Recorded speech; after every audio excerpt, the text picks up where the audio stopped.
안녕하세요. 만화클래식 진행자 성인수입니다. 상상비즈 아카데미에서 2025년 3기 상반기 웹툰 창작 과정 교육생을 모집 중입니다. 상상비즈 아카데미는 서울시에서 운영하는 웹툰, 웹소설, 애니메이션 분야 전문 인력 양성 기관으로 모든 교육이 무료로 진행됩니다. 이번 웹툰 교육 과정은 JQ 코믹스에서 교육을 진행하며 JQ 코믹스의 이종규 대표, 역대급 영지 설계사 각색의 이현민 작가, 닥터 프로스트의 이종범 작가 등이 직접 강의를 합니다. 웹툰 작가로 데뷔, 취업을 하고 싶으신 분들이라면 이번 교육 기회를 절대 놓치지 마시길 바라며 자세한 내용 확인과 교육 신청은 상상비즈 플랫폼에서 하실 수 있습니다.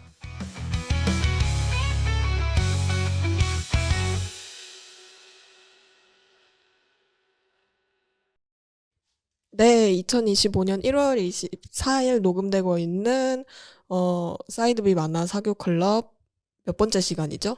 36번째. 우와. 35번째. 36번째 시간이라고 합니다. 제가 이거를 이제 매번 하고 있어서 몇 번인지 세는 거를 잊어버렸어요. 근데 이제 진행은 정상적으로 하고 있으니까 안심해 주시고 이제 오늘 신년 첫 번째 사교 클럽인데 일단 오늘 평소보다 조금 적은 4명의 인원이서 진행을 하게 되었습니다. 일단 인사를 드리고 시작하겠습니다. 안녕하세요. 안녕하세요. 안녕하세요. 반갑습니다. 이제 굉장히 오랜만에 오신 분들도 계시고 원래 와주시는 분하고 저도 있고 그래서 4명이서 진행을 하게 되었는데요.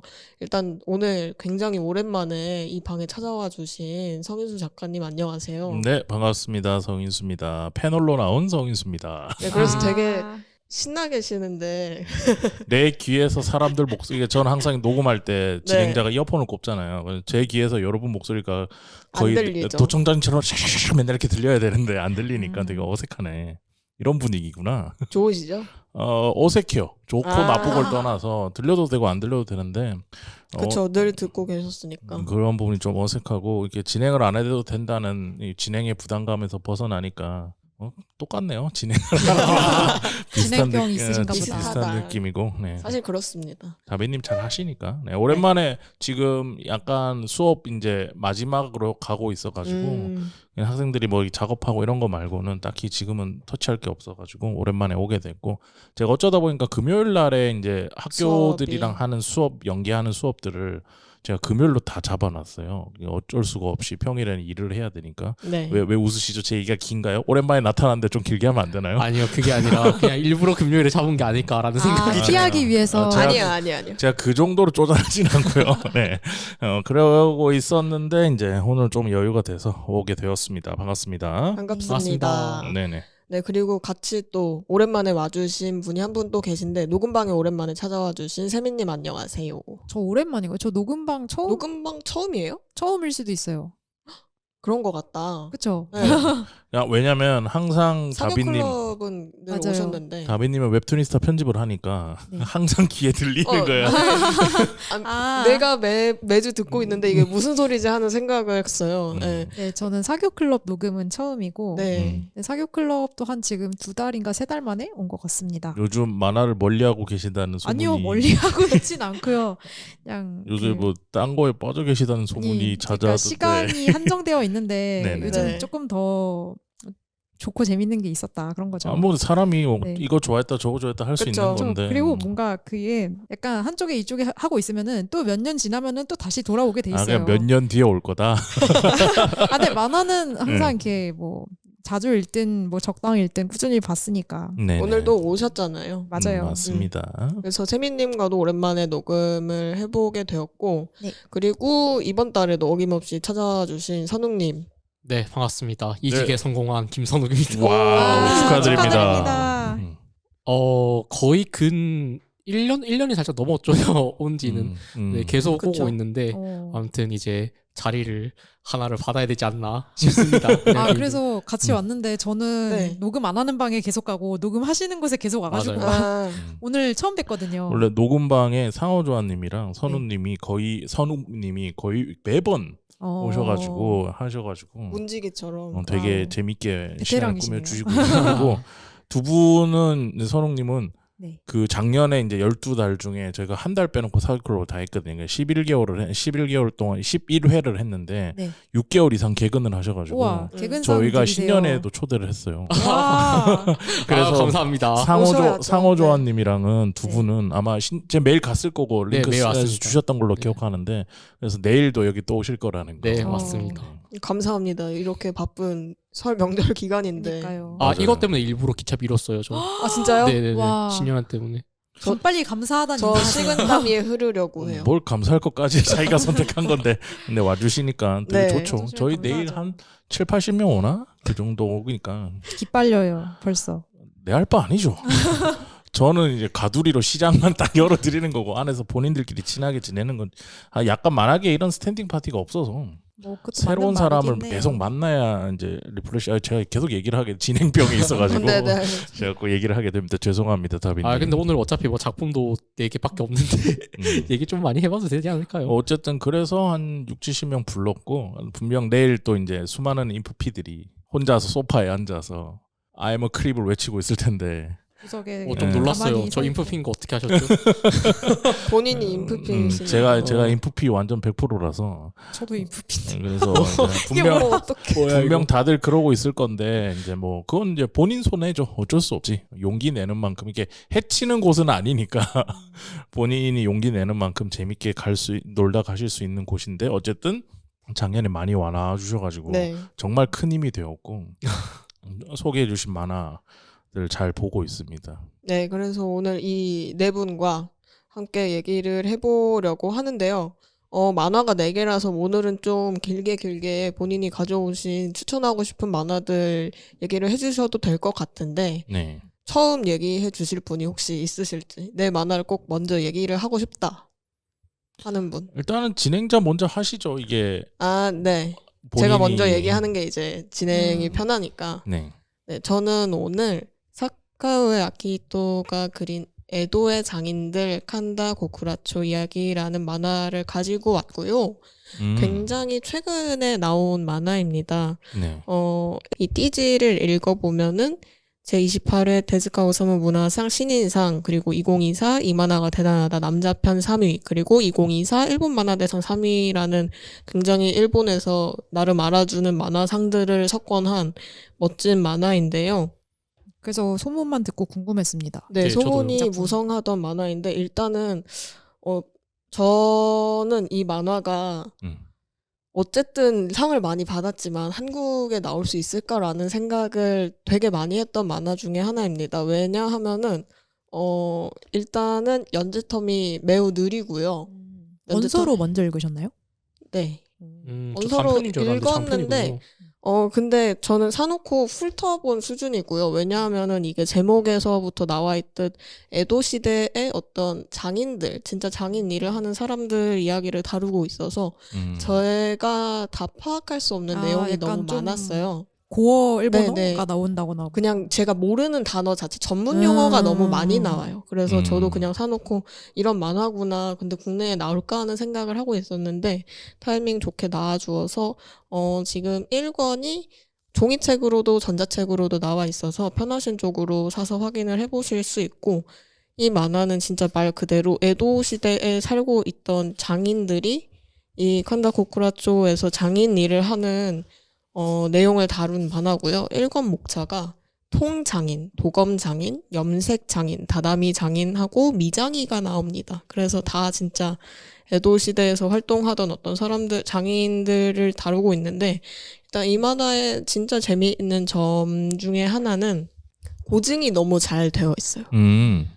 조사를 진짜 작가가 열심히 해서 물론 저는 이제 이 분야에 통달하는 사람이 아니다 보니까 어느 정도 이게 정확한 정보고 하는 거는 잘 모르지만 어쨌든 보면은 이 만화가 진짜 조사를 열심히 해서 디테일을 잘 살렸구나 하는 거는 보면 느낄 수 있잖아요. 그런 부분들이 진짜 잘 살아 있어서 약간 보면서 이 시대 사람들은 이런 일을 하면서 살았겠구나. 이 시대 생활상은 대충 어떠했겠구나 하는 감이 되게 잘 오는 만화이고요. 그리고 이 만화가 앞에서 제가 연재텀이 매우 느리다라고 얘기를 했는데 안에 만화를 보시면은 작화가 매우 섬세합니다. 드릴 수밖에 없겠네요. 느릴 확실히. 수밖에 그러네요. 없고 작가님이 약간 이 애도의 장인들이라는 제목처럼 장인 정신을 발휘해서 하고 계신 것 같은 게 국내에 공개된 작가님 인터뷰에서 작가님이 그런 얘기를 하셨어요. 디지털로 작업을 하시는데 그 캔버스를 다 모눈 모드로 바꿔놓고 한 모눈에 선이 다섯 번 이상 안 지나가게 설정을 해놓는다. 그 규칙을 지키면서 자기가 이제 작업을 하고 있다라고 하셨어요.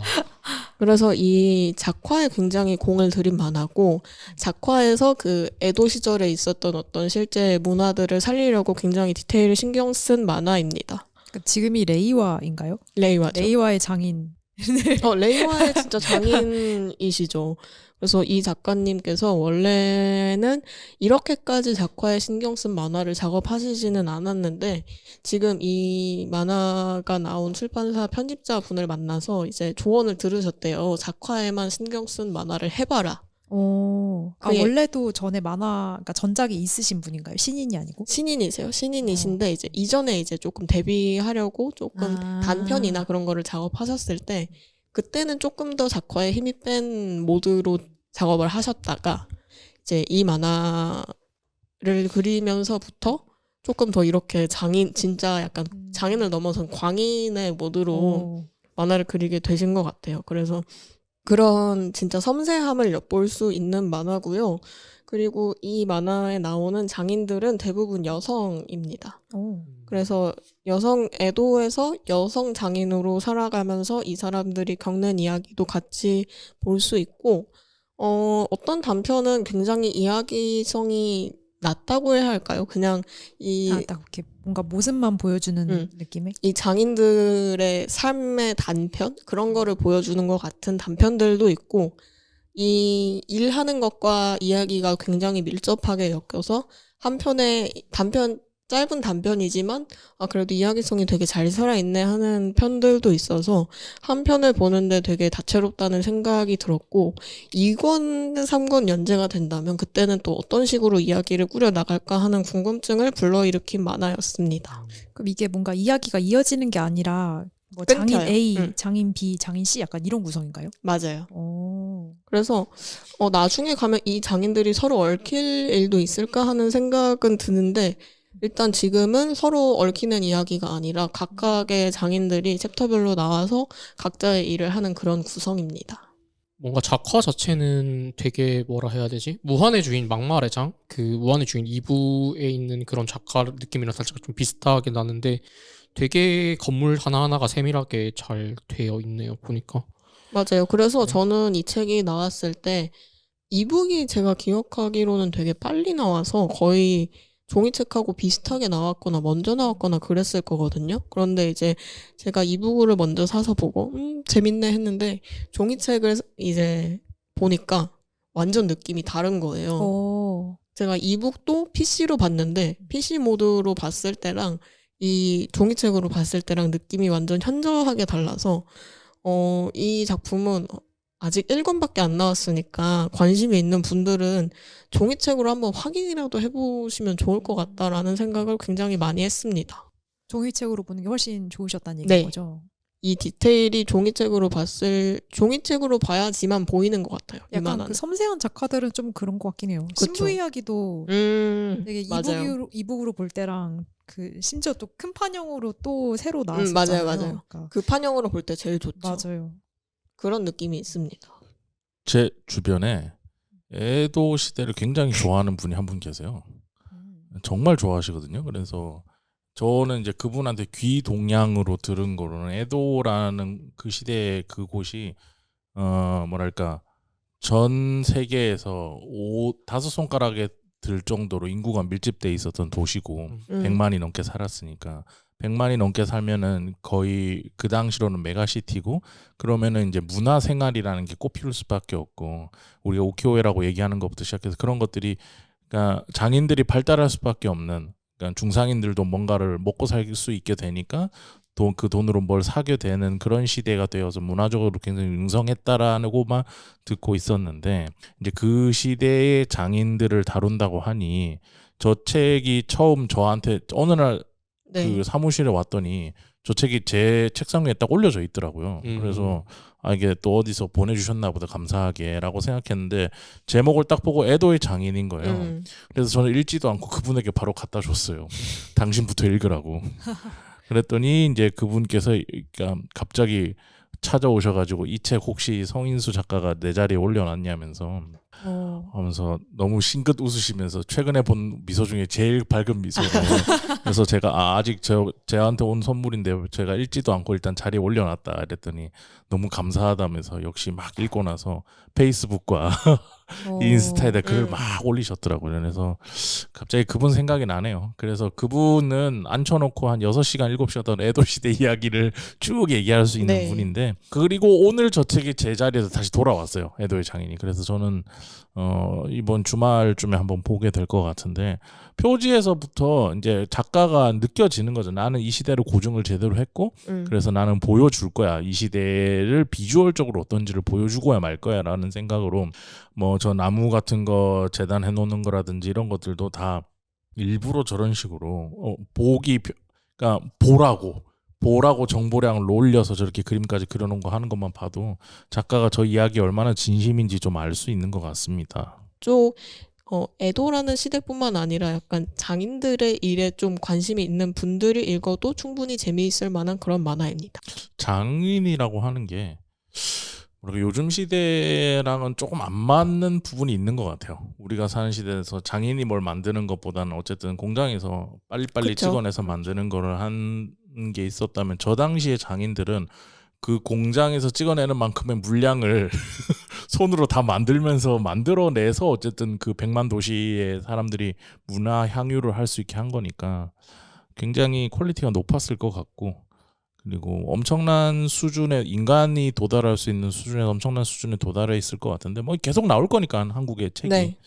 한번 보면 좋을 것 같네요. 네, 그래서 사카오의 아키히토의 에도의 장인들 칸다 코쿠라초 이야기 소개를 해드렸고요.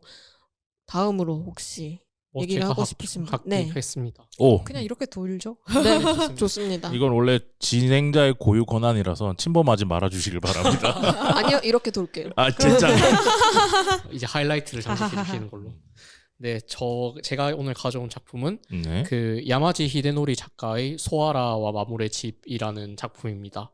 제가 결국에는 만화를 넘어서 사실 뭐에 재미를 느끼는가에 대해서 늘 근본적으로 고민을 하고 생각을 하는데요. 네. 결국에는 게임 같은 거를 이제 최근에는 좀 많이 음. 안 하긴 하지만 게임 같은 거를 즐기기 시작한 것도 그리고 만화를 즐기기 시작한 것도 뭐 소설이나 문학 작품 같은 거를 즐기기 시작한 것도 결국에는 저희가 지금 현실에서 볼 수 없는 새로운 세상을 거기서 볼 수 있어서 그런 것 같아요.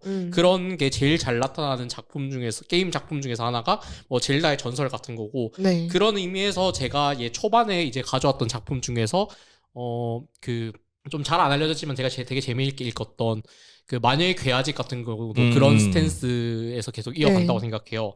이것도 그런 작품 중에서 하나인데요. 이제 소아라와 마물의 집이라는 제목처럼 이제 주인공이 이제 소아라라는 여자 기사고 그리고 이제 그 드워프들 일행에 합류를 해가지고 네. 원래는 이제 몬스터들을 잡는 일을 하는 소아라가 전사였는데 이제 마물들이 평화를 바라는 시대가 오고 마물들의 집을 지어주러 다니는 그런 이야기입니다. 그래서 마물들의 특성에 맞게 예를 들어서 뭐 이제 고블린 같은 경우에는 어떤 거를 좋아하는지 그리고 이제 그 좋아하는 집을 지어줬는데 바닥이 차오니까 이제 온돌 집 같은 거를 지어주고 그런 식으로 계속 이제 특성에 맞는 집들을 지어주고 온돌집을 지었어요? 네. 오. 일본에는 온돌이 그니까. 없는데. 근데 일단 일본부터 바로 온돌이 나오네요. 오. 그리고 뭐 판타지인데 뭐 어때? 작가님이 한국에 관심이 있을 수도. 그리고 뭐 이건 같은 경우에도 그 이건이었나 일권이었나 정확하게 기억이 안 나는데 네.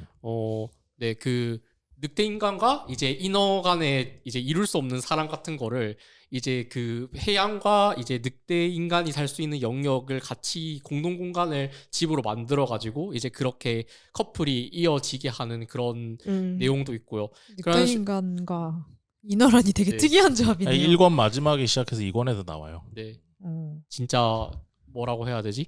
그 집 자체의 구조를 한 번에 또 보여줘요. 이 작품은 그 구조를 한번 재밌게 보는 것과 동시에 이제 우리 세상에서 없을 법한 이제 자연과 판타지의 조합 같은 게 정말 잘 나타나는 작품이라서 네, 가져와 봤습니다. 개인적으로 되게 이런 좀 밝고 뭔가 좀 희망적이면서도 모험하는 작품들을 전 되게 좋아하는데 이게 좀 생각보다 사람들한테 많이 안 알려진 것 같아요. 마녀의 귀하집처럼 되게 재밌는 네. 작품이고 저도 처음 들어봤어요. It's 저도 My 처음 Life 봤어요. 같은 작품도 이제 잘 안 알려졌는데 그것도 되게 동화틱하고 재밌거든요. 이것도 그런 같은 층위에서 가지고 온 작품이라고 봐주시면 될 것 같습니다. 판타지 좀 좋아하시고 이제 자유도 높은 거 되게 좋아하시고 네, 자연과 어우러지는 거 좋아하시면 정말 좋아하실 작품이에요. 소아라 마무레 러브하우스 같은 개념이군요. 네, 딱 맞는 표현인 것 같아요. 아 네네네. 약간 그 소라 사연자의 건축가는 그 사연에 맞춰서 어떤 이런 집을 지어드리겠습니다 하고 약간 맞춤형 집을 러브하우스 지어주는 모르시죠? 네. 모르세요? 다비님은 러브하우스 모르실 세대예요. 그거 너무 이 노래. 이 BGM은 알죠. 그래서 마무리 우리가 너무 힘들게 이렇게 살고 있는데 우린 집이 없고 흑흑 이러고 있으면 소아라라는 건축가가 쭉 나타나가지고 이 집에는 이렇게 짓는 게 좋겠군요 이러고 옆에서 신동엽이었나 이광규였나 누구였지? 신동엽이었던 것 같아요. 신동엽이 와가지고 이제 중간에서 막 이 방을 공개합니다 이러면 방 하나씩 공개하고 약간 이러면서 되게 힘드신 분들 집 지어주는 거였어요. 근데 이제 착한 프로그램인데. 그 프로그램에서 이제 건축가가 사비로 다 했거든 거의. 그래요? 그 거의 다 그 건축가가 이제 일단 건축으로 되게 성공했던 사람인데 거의 절반씩 매번 사비를 냈었던가 그랬어요. 그럼 여기에서 건축 비용은 누가 내죠? 이 작품에서? 여기서는 그 척박한 자연 환경에서 다 재료를 조달해가지고 합니다. 인건비는요? 소아라는 뭔가 보답을 받나요? 집을 지어주고? 우리 소아라는 그러니까 이걸 왜 하는 거야? 그러니까. 조수처럼 뭔가 따라다니게 됐어요. 얘가 원래 전사를 했고 마물을 잡으러 다녔다 보니까 힘이 좋아가지고 이제 드워프가 이제 주로 집을 지으러 다니는데 소아라가 쓰는 게 드워프한테 아니군요. 잡혀가지고 그럼 이 세계에서 마물들은 원래 잡혀 죽어야 되는 존재인 거예요? 옛날에는 그랬었죠. 근데 이제 평화 협정이 맺어지고 이제 마물도 이제 인간 대접을 받기 시작하면서 맞아요. 얘들도 이제 문화적인 그런 거가 올라오기 시작하는데 그걸 드워프들이 지어주고 있고 과거에는 그 전사 역할을 했던 소아라라고 하는 이 주인공이 어쩌다 보니까 드워프들이랑 엮여서 그렇죠. 방황을 따라다니면서 하다가 이제 드워프들이 못하는 것까지 힘하면서 이제 지어주는 이야기구나. 그러면 이 만화는 제가 안 봤으니까 그런데 그 어디에 좀 무게 중심을 두고 있는 거예요? 이 소아라는 친구가 집을 지어서 집을 보여주는 거에 무게 중심이 돼 있는 건지 아니면은 그 안에서 뭐 어쨌든 되게 귀엽게 생긴 여자 캐릭터가 주인공이니까는 모험을 행하는 그런 거에 좀 더 중점이 맞춰져 있는 건지. 일단 기본적인 스토리 라인은 있어요. 이제 3권부터 이제 조금 뭔가 발단 전개 위기 절정 결말에서 3권 말부터 이제 위기에 조금 들어가기 시작하는 그런 느낌인데 물론 아직 정발에는 우리나라에서 정발은 4권까지 됐고 4권? 이제 일본에서는 5권까지 나온 걸로 알고 있거든요. 21년도부터 연재를 시작해가지고 근데 이제 저는 개인적으로 제가 재밌게 보는 포인트는 집 전체의 내부 구조랑 외부 구조를 한 번에 완성됐을 때 딱 이제 완성된 걸 볼 수 있다는 그런 점이 일단 재밌고 두 번째는 다양성인 것 같아요. 이거를 인간 사회의 치안을 한번 해보면은 사람들이 되게 다양한 삶을 살고 되게 여러 이제 삶의 방식들이 있잖아요. 그죠. 최근에 육식맨 그 유튜브 같은 것도 보시면은 이제 몽골에 있는 그 유목민들 찾아가가지고 게르에서 생활하고 막 그러잖아요. 근데 우리는 지금 우리나라 같은 경우는 아파트에서 막 이제 다닥다닥 사람들끼리 모여서 생활하지만 거기는 반대로 모든 것을 혼자 해야 되고 이제 근데 뭐 주변에 아무것도 없어요. 맨날 이동하면서 하니까 그런 식으로 삶의 방식이 다른데 어떻게 그 판타지다 보니까 동물들 이나 마물들의 특성에 따라서도 다 삶의 방식이 바뀌잖아요. 그런 다양성을 현실이랑 지금 판타지 세계 속에서 비교해 보면서 볼 수 있던 게 저는 되게 재밌었던 것 같아요. 지금 1권 살짝 보는데 1권 첫 에피소드가 고블린들한테 온돌집을 지어줬어. 그래서 고블린들이 표정이 편안해지면서 녹아내리면서 온돌은 좋긴 하지. 슬쩍 봐서 정확한지는 모르겠는데 고블린들이 그 우리가 고블린 하면 생각하는 그 공격성 있잖아요. 그게 없는 표정으로 바닥에 다 같이 널브러져가지고 그러니까 이런 순 기능을 만들어내는구나 얘가. 온돌바닥에 녹은 고양이들 약간 그런 것처럼. 느낌처럼 누워있네요. 그러니까 결국엔 집이라는 공간 자체가 어떻게 보면 우리가 안심을 할 수 있는 공간이고 어떻게 보면 우리나라에서는 그게 목표이기도 한데 한국은 부동산이죠. 그렇죠. 네. 아무튼 그 공간이라는 그 자체만으로도 다양한 사람들이 안정을 가지고 이제 우리가 위험하다고 생각했던 그런 인물들이나 안 그러면 뭐 동물들에 대해서도 그 조금 더 포용 있는 시선으로 볼 수 있지 않나 라는 그런 메시지도 담겨 있는 것 같아서 되게 함축적인 게 많아서 재밌었던 것 같아요. 겉으로는 뭔가 표면적으로는 되게 가볍고 그런 게 없는 것 같거든요. 근데 소재 자체가 되게 함축적인 게 그런 식으로 많아요. 던전밥 좋아하셨던 분들은 좋아할 수 있을 것 같아요. 그러니까 네. 저도 오늘 처음 봐서 이렇게 녹음 전에 살짝 훑어봤는데 약간 그 판타지 세계가 네. 이 작품만의 그 세계를 보여주고 있는 게 되게 던전밥 좀 생각난다. 던전이 그냥 야생으로 바뀌었고 밥 만드는 게 건축으로 바뀐 거야. 약간 그런 맞아요. 느낌을 받았는데 근데 전 또 오늘 설명 들어보니까 살짝 그 역대급 영지설계사도 살짝 생각나고 네. 그럴 수도 있겠다. 이거 근데 이북도 있는 거죠? 네, 이북도 있습니다. 근데 이 3권 표지는 왜 갑자기 일본풍인가요? 저분이 그 드워프 건축사의 스승이에요. 저분이 끌고 다니시는. 아니요, 저분이 원래 마왕성을 짓고 다녔는데, 아무튼 스포일러일 수 있는데, 저분이 이권에서 마왕성을 지었거든요. 근데 네, 그 드워프가 제자잖아요. 네. 얘를 계속 드워프의 목적은 얘를 찾아다니는 거예요 지금. 네. 뭐 미니언즈야 드워프들이? 그런 느낌이구나. 네. 그러면서 이야기가 흘러가고. 네, 이야기가 흘러가고 있습니다. 소아로도 아까 잠깐 보니까는 되게 슬픈 어린 과거가 있네. 아 그래요? 막 맞으면서 크고 막 그런. 그럼 되게 많이 보셨네요. 짧은 시간에. 내가 또 한번 진행을 안 하고 전문성을 티하기 시작하면은 지금 몇 권까지 나왔나요? 지금 우리나라는 4권, 이제 일본은 5권까지 나왔습니다. 이북으로도 4권까지 나온 거죠. 네, 이북으로 4권까지 나온 걸로 알고 되게 있습니다. 소소하게 아케이드하게 따라가기 좋은 작품인 것 같다. 네, 맞아요. 그리고 선웅님이 이전에 소개해주신 다른 작품들하고도 확실히 비슷한 지점이 있는 것 같아서 예전에 선웅님 추천작을 보았는데 좀 나랑 잘 맞는 것 같다 하시는 분들이 읽어보시면 좋을 것 같습니다. 그래서 소아라와 마물의 집, 야마지 히데노리 작가의 소아라와 마물의 집 총 4권까지 나와 있는 작품이었고요.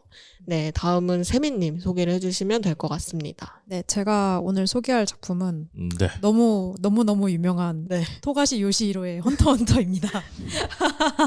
네, 그 헌터헌터 자체에 대해서 얘기할 건 아니고요. 헌터 읽고 나왔을 때 생존에 계셨어요? 그럼요. 그렇게 되나? 98년인가 나왔을걸요? 저는 없었습니다. 그렇구나. 당연히 저도 없었어요. 그렇군요. 저는 있긴 했어요. 존재는 했다. 네, 존재는 했습니다. 그래서 뭐 이 헌터헌터 전체 작품에 대해서 얘기하려면은 오늘 안 끝나니까 그쵸? 제가 특히 얘기하고 싶은 거는 지금 현재 연재 중인 최신 에피소드에 대한 얘기입니다. 혹시 헌터헌터 다들 보셨나요? 모르는 저는 사람도 보고 있을까요? 그럴 리가. 아니 그러니까 다들 뭔지는 아는데 내 스타일은 아닌데 재밌다고는 인정해요. 어. 재밌어요. 저 저는- 최근까지 다 봤어요. 아 진짜요? 최근 거는 못 봤어요. 저는 그래서 진짜 좋아해요. 저도 그러니까 굳이 사교 클럽에 와서 얘기를 해야겠다고 한 게 그 제일 한국 기준 뭐 일본도 똑같은데 네. 최신간이 38권이 지난달에 막 나왔기 때문에 많이 나왔네. 네. 제가 이제 공간상의 문제로 더 이상 종이책을 웬만하면 사지 않거든요. 그래서 웬만하면은 이제 이북으로 사고 이북으로 보고 나서 진짜 너무 좋아서 종이책으로 꼭 소장하고 싶다. 약간 이런 것만 사거나 하는데 이제 헌터헌터는 종이책으로 모으고 있던 그리고 연재 중인 작품이기 네. 때문에 그래서 네네. 이젠 종이책이 나오면 사는데 이제 이제 38권을 오랜만에 와 나왔구나 사야겠다 하고 보니까 제가 37권도 안 샀더라고요. 이북으로만 보셨고. 아니요, 그러니까 연달아서 37, 38권을 보신 거죠? 그러면. 네네네. 이번 그러니까 37권도 안 봤었고 근데 그 사이에 나온 거네. 막 그쵸. 바쁘게 살다 보니. 제 삶의 인내를 가르쳐준 만화가 헌터헌터랑 덴마가 있는데요. 그래서 약간 그냥 살면서 그거 보고 그다음에 쓱 그냥 내 삶을 이렇게 뚜벅뚜벅 네. 살아가다가 어느 날 이렇게 갑자기 뭔가 나의 삶에 어떤 38권이 나왔다는 소식이 이렇게 쓱 하고 들어오면은 그때 그래 헌터헌터를 볼 때가 됐다 이러면서 아 진짜 공감 가는 게요. 저 고등학교 1학년 때인가 네. 암흑대륙편이 연재가 됐거든요. 뭐라고요? 근데 진짜요? 네. 그거 말도 보면서 안 돼. 엄청 이제 재연재한다고 기대를 했는데 갑자기 와. 10편, 10편인가 연재하더니 이제 맞아요. 그대로 한 3, 4년인가 많이 하신 거예요. 휴재를. 요즘 패턴이 그 딱 10화 연재하고 휴재 맞아요. 하고 다시 또 나타나서 10화를 그래서 딱 올해 초까지 연재를 했어요. 그래서 410화까지 연재를 하고 다시 휴재에 들어가셨습니다.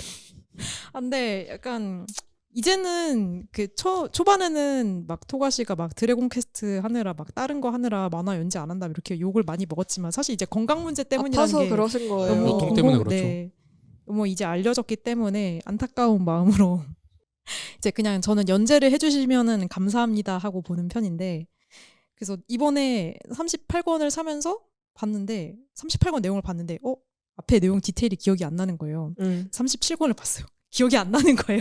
그게 정상이에요. 36권을 봤는데 그래서 33권까지 올라갔어요. 거기가 이제 그 암흑대륙이라는 에피소드 시작 부분이라서 이제 그 앞부분까지는 대충 기억이 나고 이제 이 암흑대륙 에피소드부터 다시 오랜만에 봤는데 그 헌터헌터 특징이 에피소드별로 되게 다른 작품이 맞아요. 느낌이 날 정도로 되게 달라진다는 점이잖아요. 그래서 이제 좋아하는 에피소드가 어디냐로 되게 많이 갈리기도 맞아요. 하고. 그래서 지금 진행되고 있는 이 암흑대륙이라는 에피소드는 그러니까 우리가 살고 있는 세계 바깥에 사실은 미지의 대륙이 있었어. 자, 우리는 거기에 막 이 세계에 없던 막 엄청난 보물이 있다는 사실 원피스 같기도 한데 콜럼버스가 되는 거죠. 그렇죠. 그런 뭔 보물이 있는 상관이야. 재밌으면 되지. 동시에 약간 우리가 살고 있는 이 세계를 파괴할 만한 엄청난 미지의 약간 위협도 같이 있는 그런 대륙인데 이제 그 대륙을 가는 원정대가 꾸려집니다. 어둠 땅이네. 네네. 네, 그래서 제가 사실 저도 만화책을 가져오려고 준비를 했는데 네. 딱 그 가방에 넣어두고 이제 그 에코백을 이렇게 들고 와야지 했는데 에코백을 통째로 두고 오는 바람에 아 집에. 네, 그래서 저는 오늘 만화책 가져오지 못했는데 근데 보신 분들 아시겠지만 이제 거의 그래픽 노블이라는 얘기를 들을 정도로 그래픽 노블도 글 그렇게 안 많아요. 맞아요. 거의 소설이에요, 진짜. 거의 진짜 소설에 가깝다고 할 정도로 엄청난 빽빽한 대사량을 자랑을 하잖아요. 그래서 이제 볼 때 되게 집중력을 요구하는데 근데 볼 때는 뭔가 되게 복잡해 보이는데 근데 또 보면은 저는 되게 재밌게 몰입이 되더라고요. 그쵸. 맞아요. 곱씹어 보면 뭔가 얘기가 이해가 돼요. 맞아요. 네.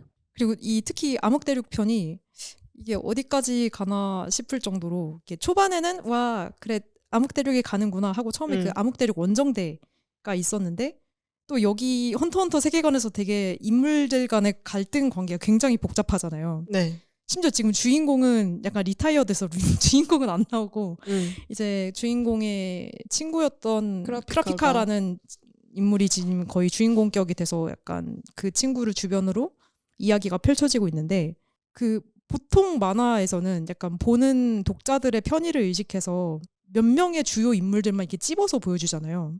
근데 헌터헌터가 원래 그렇긴 했는데 이 암흑대륙은 특히나 정말 엄청나게 많은 등장인물들이 저 몰라요. 누가 나오는지. 기억나세요? 보셨으면? 그 그림은 다 기억나는데 이름은 다 기억 못하죠.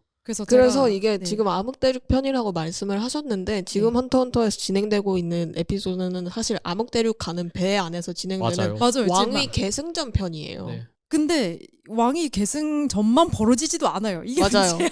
그래서 되게 다양한 사건들이 동시에 일어나서 이거를 대충 보면 지금 이게 무슨 일이 일어나서 얘네가 왜 이러고 있는 건지 파악을 못할 수도 있다. 맞아요.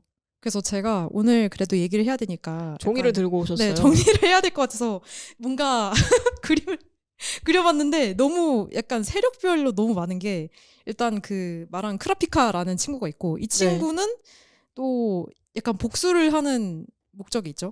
그래서 이걸 어떻게 설명해야 돼? 근데 이 에피소드에서 제일 중요한 거는 일단 비욘드 네테로라는 인물이 있고 이제 이 인물이 그 암흑대륙을 나는 가겠다. 저쪽에 어떤 위험이 있을지 몰라도 나는 일단 모험을 하러 떠나겠다라는 선언을 한 인물이고 그 인물을 중심으로 그 같이 암흑대륙에 갈 만한 실력자들이 이렇게 편성이 되고 그다음에 또 이 헌터니까 헌터들이 있잖아요. 그리고 헌터 협회가 있고 여기 회장이 있는데 이제 회장 자리가 비어서 그 앞에 회장 선거 에피소드가 있었고 원래 회장이었던 분이 네테로 회장님이었. 맞죠. 그래. 아이장 네테로.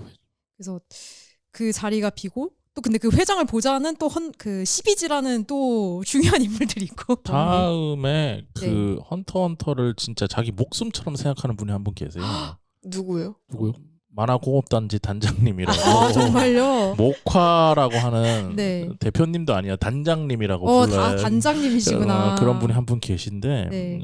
다음에 한번 모셔서 네. 헌터 얘기를 할 때 헌터 얘기만 하죠. 초빙 강사로 해서 모시면은 이제 세계관 설명부터 쫙 네. 해주실 거예요. 저 어떤 분이 되게 이걸 능숙하게 설명해 주시면 어쨌든 굉장히 오래전부터 나오고 있는 작품인데 최근에 또 계속 보고 있었는데 37권도 지금 나온 지 몇 년 됐어요. 몇 년 됐고 그다음 38권이 나온 거잖아요. 맞아요. 38권에 나온 게 되게 기분 좋고 흐뭇하고 뭔가 사람들한테 알리고 싶고 그리고 이 헌터라는 작품을 알고 있는 사람들과 뭔가 얘기를 해보고 싶어서 가지고 왔는데 설명을 할수 세계관 없다. 정리를 하자 보니 이 토가시의 설정에 내가 이걸 네. 다 정리할 수가 없다.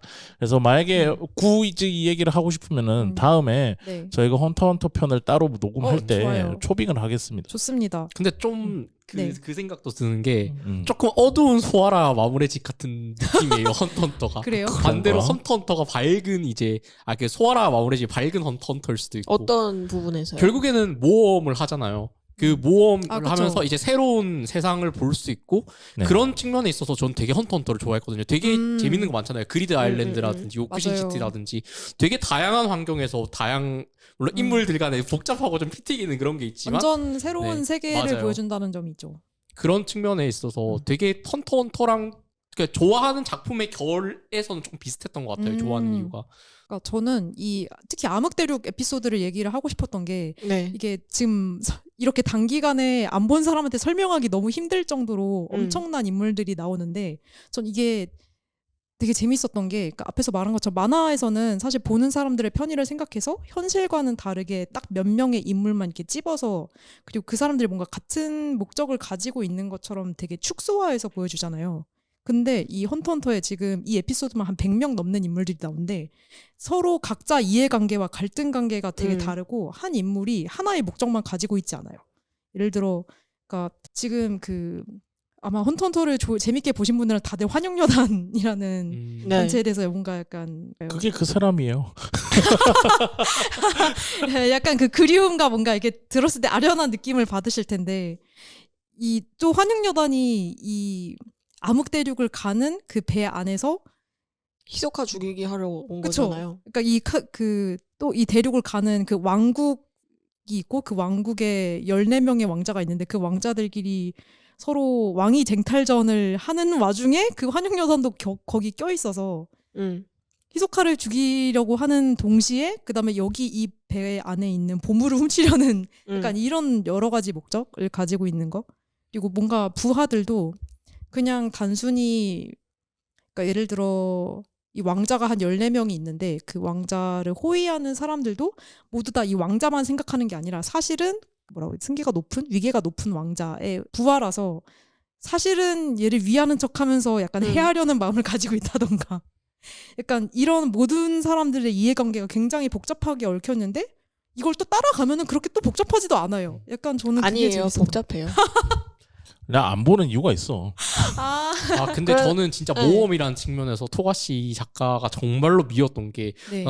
암흑대륙 시작했을 때 저도 정말 기대를 많이 저도요. 했어요. 저도 이 얘기 너무 하고 싶었어요. 정말 기대를 많이 했고, 이 세계보다 훨씬 더 큰 규모의 세계에서 앞으로 어떤 이야기가 벌어질까 너무 기대를 많이 했는데 아직 암흑대륙에서 못 갔어요. 그 곤이랑 아빠랑 이렇게 그 암흑대륙에 대해서 얘기하면서 그게 맞아요. 팍 하고 그 세계가 펼쳐지는 그 장면이 있었잖아요. 저도 맞아요. 그걸 보면서 토가시가 또 어떤 새로운 세상을 보여주려나 하고 너무 기대가 됐는데 저는 이제 이쯤 오니까 이 에피소드는 암흑대륙에 가서 암흑대륙에서 벌어지는 일을 보여주는 게 아니라 네. 이걸 가는 과정 그러니까 암흑대륙이 사실 약간 맥코핑 같은 거죠. 그럴 것 같아요. 그 가는 과정을 그리기 위한 에피소드고 사실은 암흑대륙까지 못 갈 수도 있겠다라는 생각마저 들어요. 저는 이제 다 그려야 이제 그게 나올 텐데 저는 다 그리지도 못할 거라고 거의 반쯤 확신하고 있고요. 안돼. 그래서 나오는 데까지는 나왔으면 좋겠다 하는 생각을 저도 헌터의 큰 팬이니까 되게 네. 많이 하는데 어쨌든 암흑대륙은 복잡한 편인 게 맞고 그래서 헌터를 오래 안 보신 분들이 이제 나왔네 하고 다시 들어가려고 하시면은 앞에 내용을 충분히 한번 다시 훑어보고 들어가야 하는 편인 거는 확실한 것 같습니다. 하지만 네. 재미있다. 네. 만약에 암흑대륙 편이 이제 원피스처럼 되게 쭉 이어진다 하면은 최소 30년은 더 걸리지 않을까요? 연재만 해도.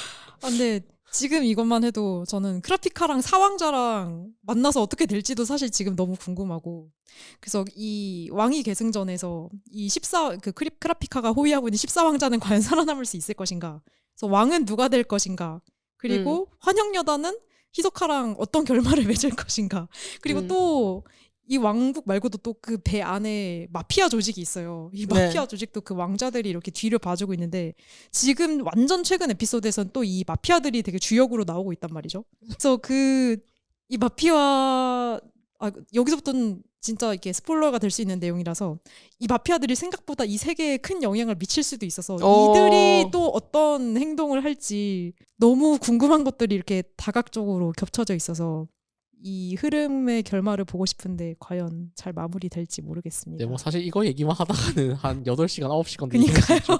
마무리 잘 안 될 거예요. 뭘 계속 그러니까. 안 돼. 당연한 거 아니에요. 그냥 그러고 봐. 계속 나는 그냥 탈출했고 이미 그냥 그렇구나 열심히 하신다라고 생각하면서 보면 되는 그럼 지금 거지. 연재해주는 그 사람은 연재를 할 수 없는 몸 상태이기 때문에 소설 써주는 것만 해도 저는 진짜 감사하다고 그래서 생각하며 뭐 살아가고 있습니다. 엔딩을 막 미리 써놨다 뭐 이런 얘기도 있긴 하던데. 뭐 최선을 다하고 있는 거니까 네. 그렇게 생각하면 될 것 같고요. 맞아요. 다음에 네. 헌터 제가 넋두리 할 수 있는 구판을 하나 마련할 테니까는 굿판 그때 같이 해서 그걸 해보든지 그렇게 합시다. 꼭 불러주세요. 네, 그래서 토가시 요시히로의 헌터헌터 최신권의 암흑대륙 에피소드에 대해서 말씀을 해주셨고요. 그러면 마지막으로 인수 작가님이 오늘 가져오신 만화 얘기를 해주시면 좋을 것 같습니다. 저는 원래 오늘 여기 참여할 그게 아니었어요. 근데 네. 오늘 이게 녹음방이 설 연휴 전날이라 이제 네 음. 분이서 이제 세팅이 됐단 말이에요. 근데 마지막 한 분이 안 나타났어요. 그래서 다빈님이 저한테 이제 걸어오는 소리가 뚜벅 뚜벅 이러면서 제 그 같이 사무실 있으니까 걸어오더니 한 분은 왜 안 오시는 거죠? 이러는 거예요. 그래서 그 한 분이 접니다. 이러면서 제가 그래서 사실 저였습니다. 하면서 이제 바로 그냥 눈앞에 있는 책을 들고 왔어요. 이게 뭐냐면은 아마 이 방송 올라갈 때쯤엔 인터뷰는 이미 올라가 있을 텐데 2024년 올해 출판 만화에서 작가상을 받으신 황별이 작가님의 믿을 수 없는 영화관이라고 하는 작품입니다. 너무 좋은 작품이죠. 지쳐있는 현대 도시인들은 이 책을 꼭 읽어야 돼요. 내가 좀 지친 것 같다. 그리고 사람에서 안 지친 현대인이 있을까요? 가끔 있어요. 안 지치는 사람들이. 믿을 수 없는 그런 현대인들이 그러게요. 있는데. 믿을 수 없는 현대인 대신에 근데 믿을 수 없는 영화. 뭐랄까 내가 일을 열심히 하고 있고 일을 하는 데 있어서 별 문제가 없어. 근데 일을 너무 열심히 하다 보니까는 너무 많은 사람을 만나거나 너무 많은 일을 하거나 아니면 너무 많은 것들에 내가 노출되어 있어서 많은 것들을 상대해서 오는 뭔가 좀 포비아 같은 감정? 지금 자기소개 아니신가요? 저는 그 단계를 이미 넘어섰죠. 저는 거의 마법사의 단계에 이르러 있는데 위저드의 단계에. 네. 근데 그런 현대인들이 가지고 싶은 여유 공간이 있어요. 사람들과 만나고 싶지 않고 그렇죠. 그 사람들과 좀 떨어져 있고 싶고 그리고 나만의 공간을 좀 가지고 싶고 그리고 그곳에서 조금 더 오래 있고 싶고 늘 사이드비 거기도 그런 공간이 조그맣게 있으면 좋겠다. 그러고 있는 사람이 있으면 다 부셔버릴 거야. 근데 어쨌든 그런 현대인들을 위로해주는 작품이에요. 그래서 이야기는 별거 없어요. 이야기는 그거에 방금 말했던 그거에 대한 건데 풀립이었나? 곽풀립이라고 하는 친구가 주인공이라고 볼 수 있는데 이 친구가 딱 지금 말했던 그런 것 때문에 이 영화관에서 믿을 수 없는 그런 어떤 환상적인 상황을 맞이하게 되고 그래서 내가 말했던 방금 얘기했던 그 포비아로부터 좀 벗어나게 되면서 자신의 생각도 정리하고 자신의 남자친구에 대한 이야기도 좀 정리를 하고 자신의 삶에서도 정리를 하고 과거에 있었던 일들에 대해서 다시 한번 생각해봐서 정리하고 그러는 과정들을 쭉 보여주거든요.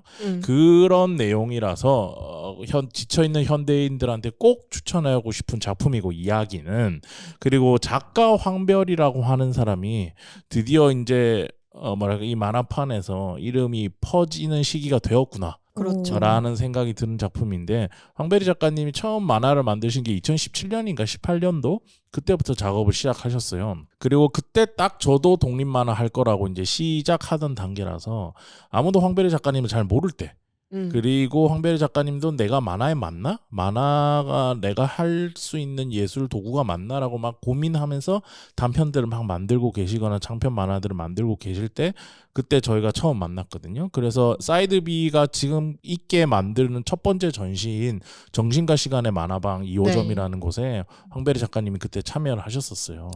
그때는 근데 황베리 작가님이 그렇게 얘기하셨어요. 내가 계속 만화를 할지 안 할지 모르겠다.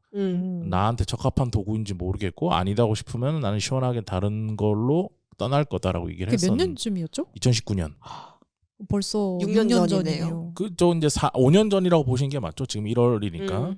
그런데 그 사이에 이분이 무슨 경험을 했길래 그런지 모르겠지만은 연출적인 측면에서도 한국에서는 볼 수 없는 독보적인 경지에 올라 있어요. 근데 아까 저는 오늘 처음 봤는데 아까 슬쩍 이게 술을 훑어봤는데 네. 그래서 읽어보고 싶게 만드는 한국에서는 인상적입니다. 정말 보기 힘들 정도의 독보적인 단계에 이미 올라서 있는 작가고 이 작가는 앞으로 보여줄 게 더 있을 것 같다는 생각? 완전. 계속 발전해 나갈 거다라는 생각이 들어서 그런 지점에서 한번 소개는 하고 싶었는데 소개는 이미 인터뷰를 해놨기 때문에 만화 클래식에 들을 수 있는데 눈앞에 있어서 들고 왔다. 그래서 이렇게 2번 소개를 하게 됐는데 저는 황베리 작가님이 이 책 딱 나왔을 때 네. 알아봤어요. 뭘요? 딱 2페이지 보고 와 이 사람 사고 치겠다 싶어서 오. 이번에 하만전 할 때 제가 개간 인코라는 매거진을 냈는데 네. 그때 황베리 작가를 제가 지면 인터뷰를 했어요. 맞아요. 오. 상 받기 전이야. 오. 그래서 딱 이 사람 떡잎을 알아봤다. 그렇다기보단 너무 잘해. 너무 잘해서 누가 봐도 그런 생각을 했을 거예요. 그래서 작가님 오랜만이다. 인터뷰 한번 하시죠 하니까 콜 이렇게 해가지고 지면 인터뷰를 했다가 상도 받고 그리고 나서 본인이 그 상 받은 걸 믿을 수 없어 하더라고. 그리고 그러면서 여전히 이게 맞나? 이게 사람들이 좋아해 주는 건가? 내가 하고 있는 게 맞나라는 거에 대해서 좀 아직도 이게 부끄러움도 있고 작가니까 그런 게 있어서 밀어줄 때 팍팍 밀어줘야겠다 싶어서 여기 불러서 인터뷰하고 소개하고 이러고 있다. 근데 정말 조금 지치거나 약간 포비아적인 느낌을 들고 있는 현대인들한테는 이 작품은 굉장히 좋은 힐링이라기보다는 약간의 여유를 되찾을 수 있는 나에 대해서 좀 더 생각해보게 만들 수 있는 작품이 될 것이다. 힐링이라기보다는 이라는 얘기를 해주셨는데 이제 인터뷰 황별이 작가님하고 진행을 했을 때 황별이 작가님이 이 작품을 본인 입으로 현실 탈출기이다. 근데 실패한 현실 탈출기다라고 말씀을 해주셨어요. 그런 멋진 말을 했어요? 네. 기억이 안 나시네. 저는 이제 편집까지 하니까 네네. 2번 들으니까 이제 아는 기억이 나는 거고. 근데 진짜 그 말씀이 딱 어울리는 게 이 작품에서 이 주인공들이 실제로 이 현실에서 탈출해서 어디인가 다른 공간으로 가는 거를 여러 가지 방식으로 되게 시도를 많이 해요. 그리고 그게 성공한 것처럼 보이는 순간도 있는데 결국에는 이 사람들이 100% 원하는 곳으로 가지는 못했다라는 어떤 결말이 나오거든요. 근데 그거를 시도를 했고 한번 이제 다른 공기를 들이마시었다라는 장면이 나오는 것만으로도 이거를 현대인이 봤을 때 약간 같이 환기가 되는 지점이 있을 것 같고 힐링까지는 아니더라도 확실히 숨을 돌리게 되는 지점이 이 만화 안에 살아있는 것 같아서 그런 만화를 찾고 계신 분들이 계시다면 이 만화 저도 강력 추천하고 싶습니다. 재밌습니다. 네. 연출 측면에서도 확실히 참고할 게 되게 많을 것 같아요. 정말 많습니다. 독보적이에요. 그러니까 독보적이라는 게 연출 잘하는 작가는 많죠. 근데 자기 스타일이 정립되어 있다. 이건 누가 봐도 황별이가 했네라는 생각이 드는 그런 연출 스타일을 가지고 있는 작가는 그렇게 자주 만날 수는 없는 것 같거든요. 그런 지점에서는 굉장히 재밌는 길을 가고 있는 작가라서 꾸준히 팔로잉 하면은 꽤 괜찮을 것 같다. 맞아요. 이 작품 말고도 이제 앞으로 계속 작업하실 작품들이 더 기대되는 작가님입니다. 그래서 황별이 작가님의 믿을 수 없는 영화관이라는 단권 만화책까지 소개를 드렸고요. 오늘 4명이서 했는데 벌써 저희가 50분 넘게 녹음을 했어요. 와. 제가 반은 헌터헌터하게 하는데 근데 지금 반도 못했다는 생각을 하고 있던 맞아요. 참이었어요, 저는. 제가 원래 패널로 돌변하면 1시간도 얘기할 수 있습니다. 그래서 이제 걱정을 제가 많이 했는데 네. 왜냐면 저희가 원래 이거 2대 쓰잖아요. 평소에 녹음방에서 녹음할 때 꽉 채워서 8명 다 같이 녹음하고 그럴 때도 있단 말이에요. 그래서 오늘 한 30분 안에 끝나는 거 아닌가 하고 걱정을 되게 많이 했는데 프로페셔널한 녹음을 이제 많이 해보신 분들이 와주셔서 다행히 이렇게 한 편이 멋들어지게 나온 것 같습니다. 그래서 오늘 첫 번째 사이드비, 올해 첫 번째 사이드비 만화 사교 클럽 시간이었는데 이제 바쁜 이 명절 연휴 기간에 그리고 또 일하는 도중에 와주신 네 분 감사하다는 말씀을 드리고 싶고요. 네. 저희는 이제 2월에 또 어김없이 찾아올 테니까 그때 더 많은 분들이 신청해서 같이 만화 얘기를 해주시면 좋을 것 같습니다. 그럼 오늘 녹음은 여기까지 하겠습니다. 감사합니다. 네, 감사합니다.